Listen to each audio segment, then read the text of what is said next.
नमस्कार. श्री निसर्गदत्त महाराज दैनंदिन चिंतन भाग 359 आणि 360. निसर्गदत्त महाराज म्हणत, ज्ञान आणि मुक्तीसाठी कार्य करणारी एक शक्ती जगात आहे. ज्ञान आणि मुक्तीसाठी कार्य करणारी एक शक्ती जगात आहे. त्या शक्तीला सदाशिव म्हणतात. त्या शक्तीला सदाशिव म्हणतात. सदाशिव म्हणजे अखिल प्राणिमात्रांच्या हृदयात सदा वास करणारा, अगोदरपणाने असणारा असणेपणाच होय.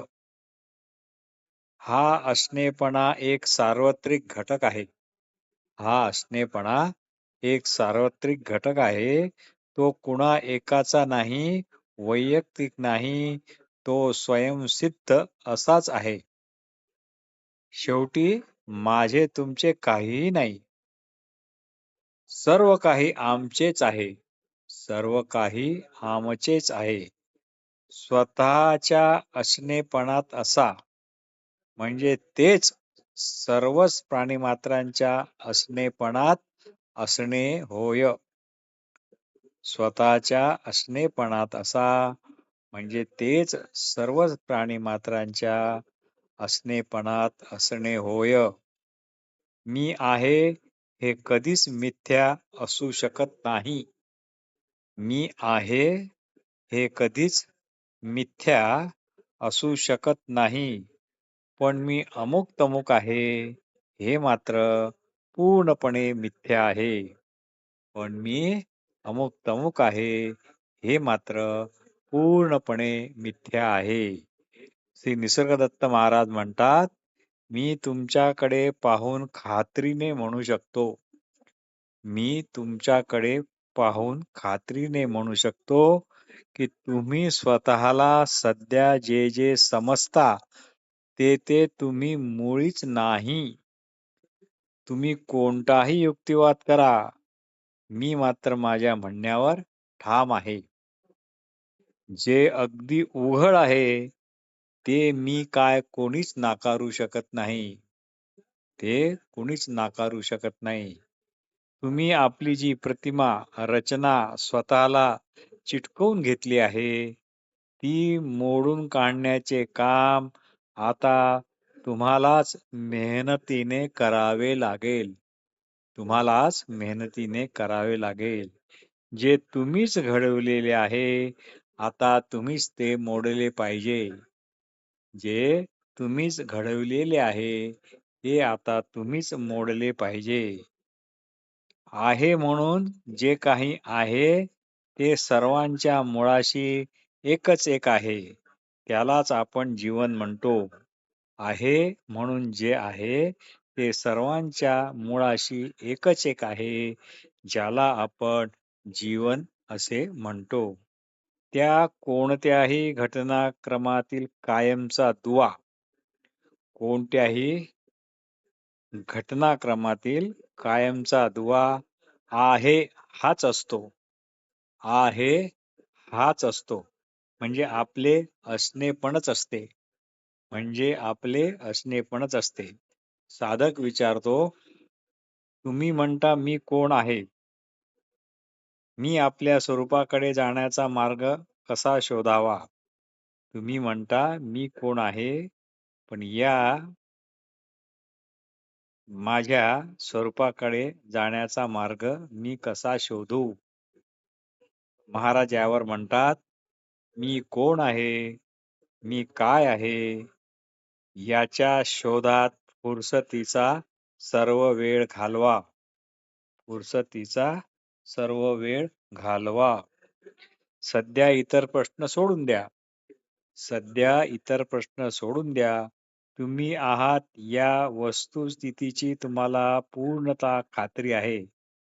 तुम्ही आहात या वस्तुस्थितीची तुम्हाला पूर्णतः खात्री आहे. मी आहे हे निश्चित आहे. पण मी अमुक तमुक आहे हे मात्र निश्चित नाही. ते चंचल आहे, सदैव बदलणारे आहे. साधक म्हणतो, ईश्वराने मला मी आहे तसा का बनवला? महाराज यावर म्हणतात, तुम्ही कोणत्या ईश्वराविषयी बोलत आहात? तुम्ही कोणत्या ईश्वराविषयी बोलत आहात? ईश्वर म्हणजे काय? तुम्ही ज्याच्या आधारे हा प्रश्न मला विचारला, तो प्रश्न विचारणे ज्यामुळे शक्य होत आहे, तो ईश्वर नाही काय? तो ईश्वर नाही काय? मी आहे अशी चेतना हाच तो ईश्वर. आणि हे तुम्हाला शोध घेतल्याने कळेल. मग कळेल की तुम्ही देह किंवा मन नसून त्या अगोदरचे असणेपणच आहात. ज्यामुळे तुम्ही मी देह, मी मन आहात, हे पण तुम्हाला कळते. हे असणेपण आहे, हे असणेपण सर्वांनाच प्रिय आहे. यालाच आत्मप्रेम म्हणतात. यालाच आत्मप्रेम म्हणतात. तुमच्यातील चेतना, माझ्यातील चेतना दिसायला दोन, पण असायला मात्र एकच एक आहेत. हीच एकता साधा, हेच आत्मप्रेम. आपल्याच असणेपणावर सर्वात जास्त प्रेम असते.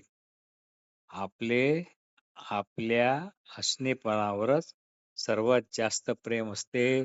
म्हणूनच आपण नसावे असे कधीच कुणाला वाटत नाही. ही सहज व सर्वोच्च स्थिती आहे. म्हणून सर्व परंपरा, रूढी, आदर्श हे तुम्ही ढोंगी लोकांसाठी सोडून द्या. साधक विचारतो, तुम्ही म्हणता व्यक्ती म्हणून राहू नका. तुम्ही म्हणता व्यक्ती म्हणून राहू नका. तेव्हा त्याचा नेमका अर्थ काय हो? तेव्हा त्याचा नेमका अर्थ काय? महाराज म्हणाले, मी तुम्हाला तुमचे असणे थांबवा असे म्हणत नाही. ते कुणालाच कधी जमणार पण नाही. तुम्ही असणेपणा आहात, शुद्ध असणेपणा आहात. आणि असणेपणातच असाल तर जन्म नाही, मृत्यू नाही, देहच नाही, तर आईबाप पण नाही आणि आई वडिलांचे देह पण नाहीत. आपण मरणार हे पण नाही. असा थोडा वेळ विचार करून पहा. गमतीने सुरुवात तर करा. तुम्हाला वाटते तेवढे हे कठीण नाही. साधक विचारतो, आम्ही भ्रमात अडकलो आहोत. आपण आमच्यासाठी काहीच करू शकत नाही की काय? महाराज यावर म्हणाले, मी तर आता नेमके तेच करत आहे. तुम्ही निश्चित या भ्रमातून बाहेर पडाल. माझा प्रयत्न निष्फळ होणार नाही. सध्या तुम्ही स्वतःला जे जे समजता, जेव्हा तुम्ही याला पूर्णपणे नकार द्याल, त्या स्वप्नवत स्थितीविषयी शंका घेण्यास सुरुवात कराल, तेव्हा आत्मजागृती ही फार दूर असणार नाही. तेव्हा आत्मजागृती ही फार दूर असणार नाही. भाग 360. निसर्गदत्त महाराज म्हणतात, जो जग निर्माण करून त्याला धारण करतो त्याला तुम्ही देव, ईश्वर किंवा परमात्मा वगैरे म्हणता. जो जग निर्माण करून त्याला धारण करतो त्याला तुम्ही देव, ईश्वर किंवा परमात्मा असे म्हणता. पण अखेरीस देवाचे किंवा ईश्वराचे किंवा त्याच्या अस्तित्वाचे त्यांना आहे म्हणून मानणारे, त्यांना आहे म्हणून म्हणणारे तुम्हीच तर आहात. तुम्हीच तो आहे अशी कल्पना करता आणि तुम्हीच तो नाही अशीही कल्पना करता. देवामुळे, ईश्वरामुळे तुम्ही आहात असे नाही. कारण देवाविषयी, ईश्वराविषयी कोणताही प्रश्न तो आहे की नाही उपस्थित करण्यापूर्वी प्रश्न विचारणारा म्हणून तुम्हीच आहात. तुमचे अगोदरचे असणे पण आहे, म्हणूनच असा प्रश्न विचारणे पण शक्य होत आहे. तुम्ही जे काहीही पाहता ते जसेच्या तसे आहे, अनाम. पण तुम्ही त्याला ढग म्हणता, तुम्ही त्याला झाड म्हणता, काहीही म्हणू शकता. म्हणून कल्पनेशिवाय व शब्दाशिवाय पाहण्यास शिका. म्हणून कल्पनेशिवाय आणि शब्दाशिवाय पाहण्यास शिका. आपले वाचलेले, अभ्यास केलेले, कोणी सांगितलेले, आग्रह हट्ट म्हणून जपलेले असे काहीही मध्ये मध्ये न आणता कोरे करकरीत राहून कसे ऐकावे ते मात्र शिका. यालाच लिसनिंग असे म्हणतात.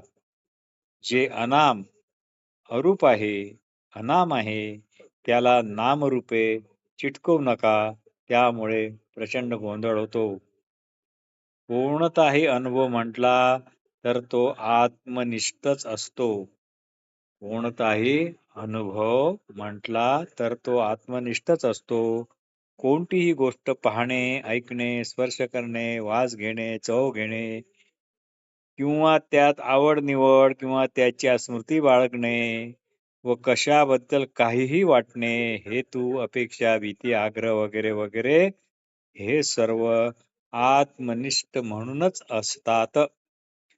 वस्तुनिष्ठ किंवा सत्यस्थिती ही नसते, हे नीट समजावून घ्या. मगच तुम्हाला खात्रीने शांतीचा आणि निर्भयतेचा अनुभव येईल.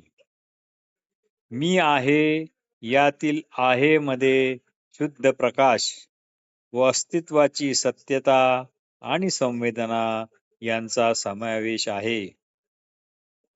मी आहे यातील आहे मध्ये शुद्ध प्रकाश आणि अस्तित्वाची सत्यता आणि सोबत संवेदना यांचा समावेश आहे.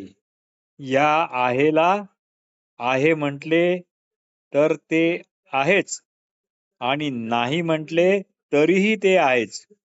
या आहेला आहे म्हटले तर ते आहेच आणि नाही म्हटले तरी ते पण आहेच. कारण आहे नाही असे म्हणणारा हा सदैव आहेच. कारण दोन्ही आहेला म्हणजे आहेला आणि नाहीला प्रकाशित करणारा हा शुद्ध ज्ञान प्रकाश किंवा आत्मप्रकाशच आहे, जो की तुमच्या रूपात. या शुद्ध प्रकाशाची जाणीव तुम्हाला होऊ द्या. मग त्याच्याशी तुम्ही कधीही हरकत घेणार नाही. तुम्हाला तुम्ही जसे आहात म्हणून जे वाटते तसे तुम्ही वस्तुतः मुळीच नाही आहात, हे ओळखा. आपण नाव ठेवण्याजोगे अमुक तमुक आणि वर्णन करण्यायोग्य अमुक तमुक आहोत. या आपल्या अज्ञानाविरुद्ध, या आपल्या गैरसमजाविरुद्ध तुम्ही सर्व शक्तीनिशी लढा. त्यांना मनापासून नकार द्या. तसे तुम्ही नाहीच. तसे तुम्ही नाहीच. तुमची ही खोटी ओळख तुम्ही जी हृदयाशी बाळगली आहे ती केवळ आंधळेपणाने, त्याविषयी शंका न घेतल्यामुळे तुम्ही स्वीकारलेली आहे.